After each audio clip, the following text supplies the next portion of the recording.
এই যে চেয়ারটা আপনি দেখছেন, যেই চেয়ারে আমি এখানে বসছি আপনার সামনে মাননীয় স্পিকার, এই চেয়ারটি খুব কঠিন একটি চেয়ার মাননীয় স্পিকার। এই চেয়ারটি দেখলে মনে হয় বসতে খুব আরাম, আসলে মাননীয় স্পিকার মোটেও আরামের না।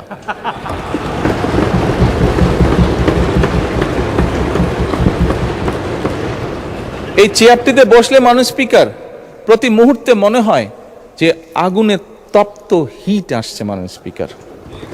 হাসার কিছু নেই, আমি যা ফিল করি আমি আপনাদেরকে তাই বলছি, মাননীয় স্পিকার, এই চেয়ারের থেকে উঠে দাঁড়িয়ে আপনার সামনে বক্তব্যে আমি হয়তো অনেক পপুলার কথা বলতে পারতাম, যেটাতে আরো অনেক বেশি তালি হতো মাননীয় স্পিকার। কিন্তু এই চেয়ার আমাকে বলে যে আমি সবসময় পপুলার কথা বলতে পারি না, আমাকে সেটাই বলতে হবে